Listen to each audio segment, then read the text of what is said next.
Heidi Alford is a professor at Longfield University. She teaches astronomy and is especially passionate about comets. Her favorite topic is the legendary celestial body called the Lover's Comet. Its existence has been debated for 1,000 years because there are no known remnants of the comet here on Earth.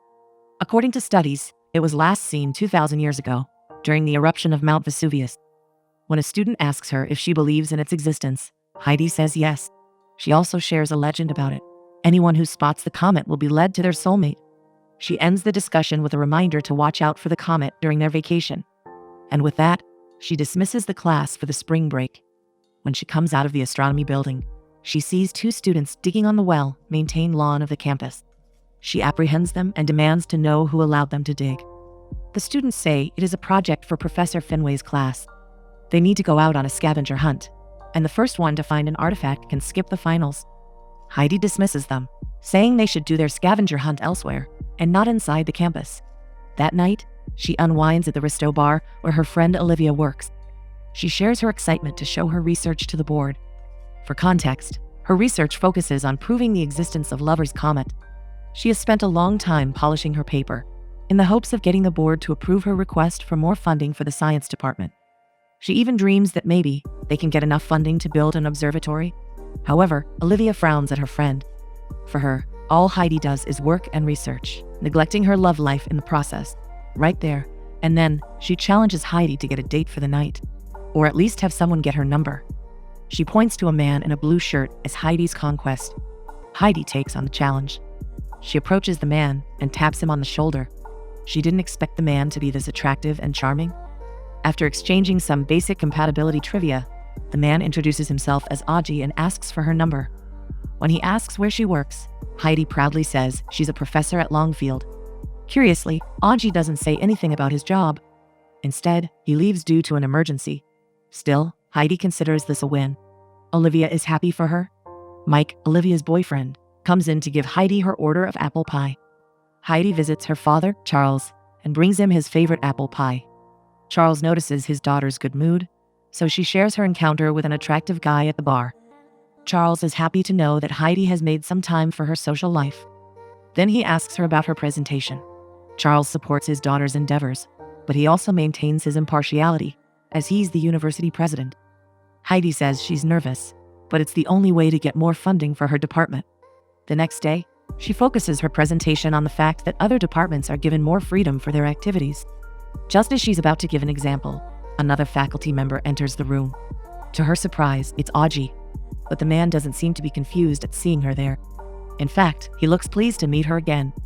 Heidi continues her speech, citing the incident with the students she caught digging around the campus, as per the instruction of their history professor, Mr. Finway. What she doesn't expect is when her father addresses Audrey as Professor Finway. As it turns out, Audrey, or August Finway, is the newest faculty member of the history department, and he defends the activity he gave the students, saying students learn better on their feet. But he does give his word to tell them not to dig around the campus. Charles breaks the awkward moment by announcing the 2 faculty members who will spearhead the spring break program for senior high school students who wish to enter Longfield. And would you know it? The fishbowl chooses Heidi and August. After the meeting, Heidi confronts August about why he never told her about his job. August says he just started working there during the current semester, so he hasn't gotten around to knowing his colleagues. He also says he didn't want to stop a beautiful woman from hitting on him by changing the subject to lesson plans. Heidi is speechless. Thankfully, Charles steps in. He invites August to dinner with them that night. August takes the invitation. Heidi takes the time to learn more about August Finway. As it happens, he's an accomplished archaeologist. Before he took the teaching job at Longfield, he was on an excavation tour where he discovered an ancient trading ship that is still intact.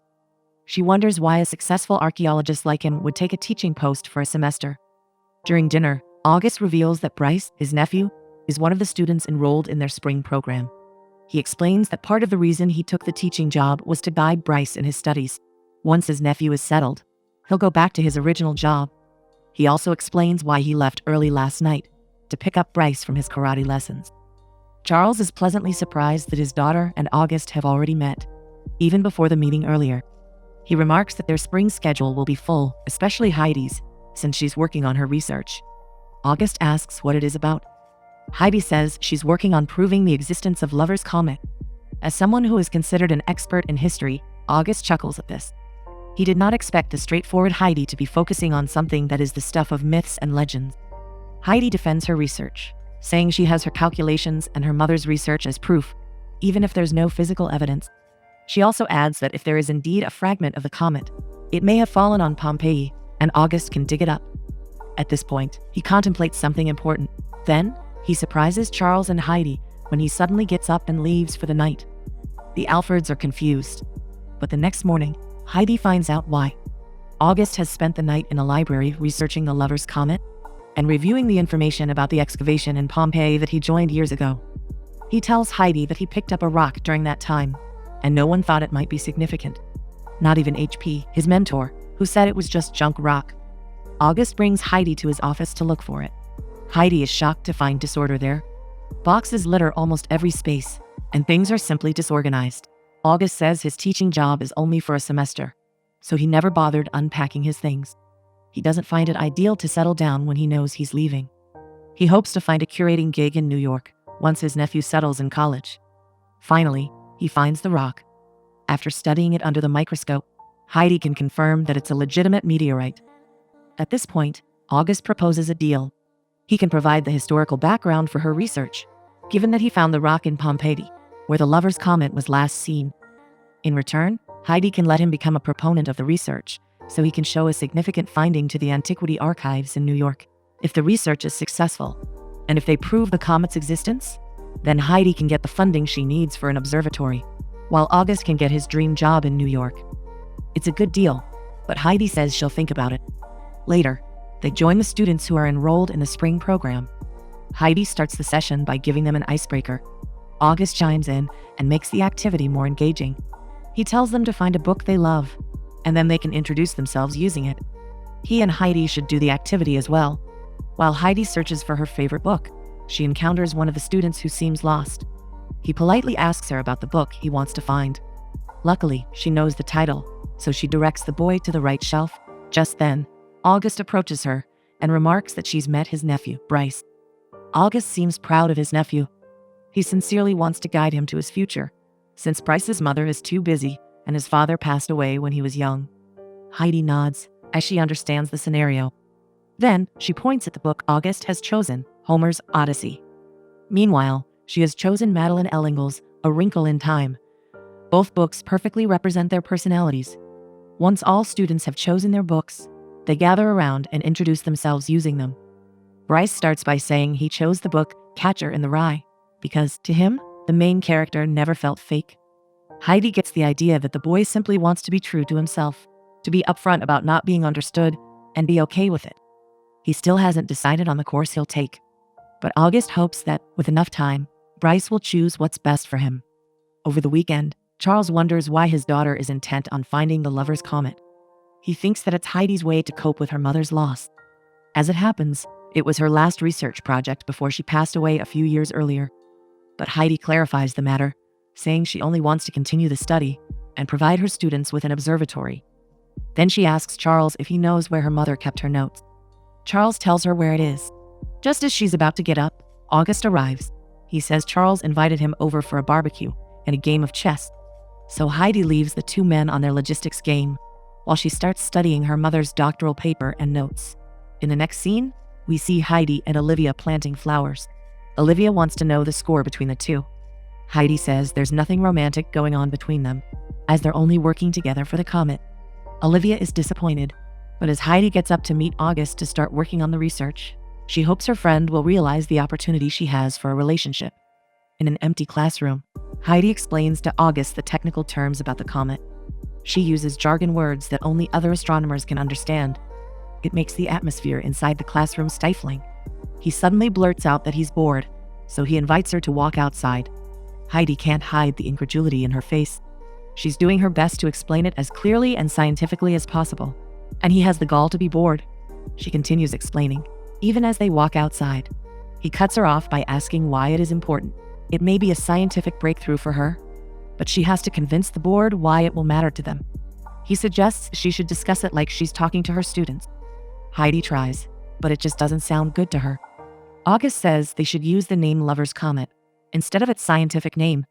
He thinks it would get the board's interest more if they presented it from the angle of fantastical stories based on historical facts. Heidi scoffs. She finds it silly to believe in those stories, even if they support the existence of the comet. August argues that leaning more into the myths will be the best way to sell the research to the board. She calls him obnoxious. He calls her uptight. But then she realizes he may have a point. Later, August calls his mentor to inform him about his new endeavor. HP does not support August taking on a teaching job, but he's listening. August says he may have a way of proving that the Lover's Comet is real. He's working with a brilliant but stressed out astronomer, and she may be onto something. Although HP still doesn't believe it, he tells August he can show it once it's done. Heidi and Olivia take some time to participate in outdoor yoga sessions. Heidi keeps complaining about August, which kind of defeats the purpose of meditating. After the session, they bump into August, who looks surprised at seeing Heidi taking yoga classes. Olivia says her friend isn't really someone who takes yoga. Then she changes the subject before Heidi can protest. She invites August to the Resto bar that night to try Mike's new menu. August says he'll be glad to come. That night, Heidi sees August with Bryce. It's obvious that Bryce is enjoying the food, even commenting on their presentation. He wonders if he can observe how they are being cooked. Heidi says he can go to the kitchen and shadow Mike. Bryce takes the opportunity. Heidi continues to barrage August with scientific data, but the latter cuts her off. If they are going to work together, they should probably get to know more about each other. He asks what got her into astronomy. Heidi says she was inspired by her mother, who used to be an astronomer too. Meanwhile, August took up archaeology because of his dog. When he was young, he had a dog named Rex who loved digging holes in the backyard.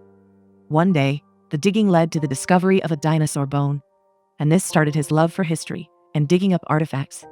After the dinner, August allows Bryce to stay with Mike in the kitchen, as the young boy seems interested in cooking. August and Heidi take a walk in the park to enjoy some downtime. Heidi gets an idea, saying that an astronomer's day begins when the sun goes down. With that, she leads him to a nearby clearing to observe the stars. She has him carry her telescope, and after setting it up, they sit together watching the movement of the stars in the sky. This is a novelty for August, who hasn't really taken time to appreciate the twinkling lights in the sky. He asks Heidi why she chose to study the Lover's Comet. She says she used to stargaze with her mother when she was still alive. She thought her mother believed that outer space was a kind of magic, and she thinks so, too. She has absorbed her mother's belief that the comet may be fated. Who knows? Anyway, August remarks that she doesn't really seem to be that type of woman. Nonetheless, this is quite a nice experience. He says he only gets to look at the stars during a dig. Heidi says it's good to look up every now and then, to be reminded that they are only a small speck of stardust in a vast stretch of space. Disclaimer, she borrowed that quote from Neil deGrasse Tyson. Then she observes some changes in some of the stars' placements. Looking at her notes, she believes the Lover's Comet may cross the southern sky on the night before she shows it to the board. They just need to do the right calculations. The next day, they encounter a small problem. The library is locked, which means they have to work somewhere else. August offers his cluttered office, and since there's no other choice, Heidi accepts it. But first, they need to declutter it. Even if August is staying there for only a short while, it still helps to have a clean and organized workspace. And so the two spend most of the day unboxing, organizing, and cleaning. August really isn't into it, but Heidi is set on doing it. It's already afternoon when they finish.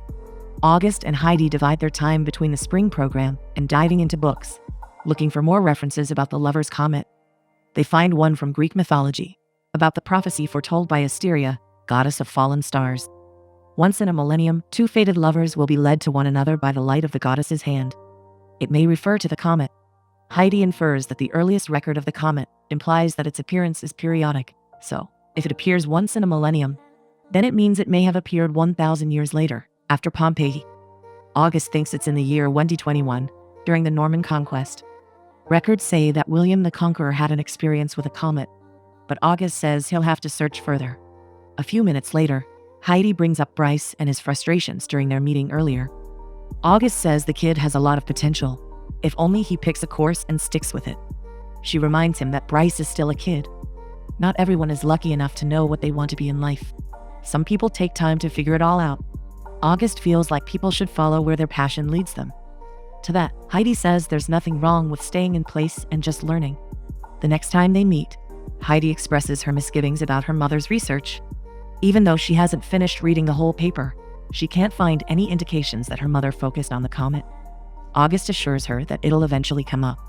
In the meantime, he tells her he's done with the first draft of their paper. He asks if it's okay to send it to HP for an initial assessment. Heidi thinks it's okay. Then she gets a text from Olivia, inviting them to check out the new ping pong table they've set up in the restaurant. Initially, she wants to continue working, but August convinces her to take a break. The place is packed, and it seems like the ping pong table is a success. While Heidi and Olivia play, August asks Mike about his relationship. Mike says he and Olivia have been together since they were young. Soon he plans on proposing to her, but he gets nervous when he thinks about people watching them. He asks August if he can give some pointers, since Heidi says he has a flair for it. It's quite nice for August to know that Heidi thinks of him that way. He agrees to help Mike build his confidence. The women finish their set, so they give their paddles to the men to let them play. Once seated, Olivia asks her friend again about the score between her and August. Heidi clears the air, saying they're just co-workers, and she thinks of him as a nice person. But Olivia makes a point. She always sees Heidi use her work to cast a shadow over everything in her life. She wants to see her enjoy the good things, and she believes August can help her friend. Heidi says there's no room for romance, because once they're done with the paper, he'll fly to New York for a new job.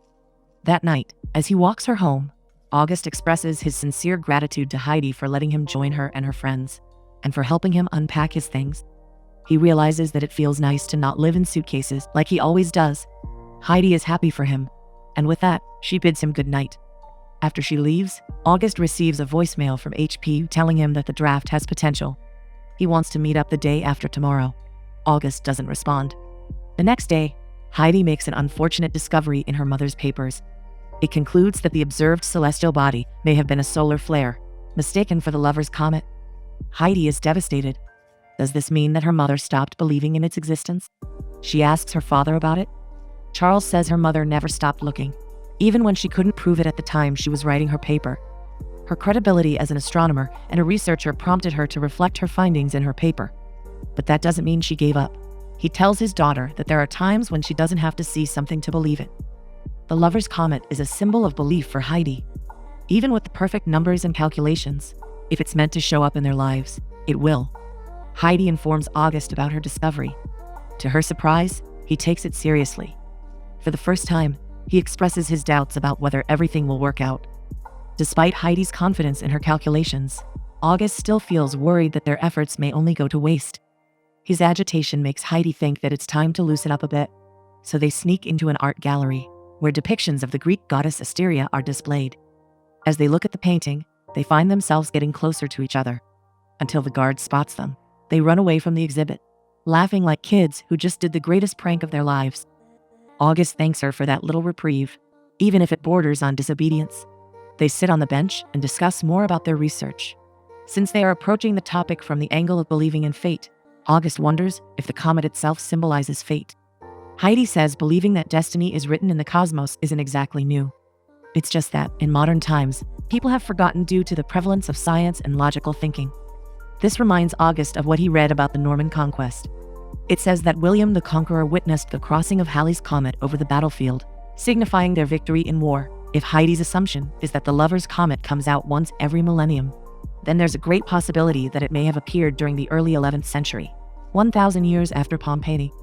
Heidi gets excited with the notion that William the Conqueror may have witnessed the Lover's Comet, and not Halley's Comet. She also realizes that her mother might have been studying the comet during the wrong cycle. Now they are getting somewhere.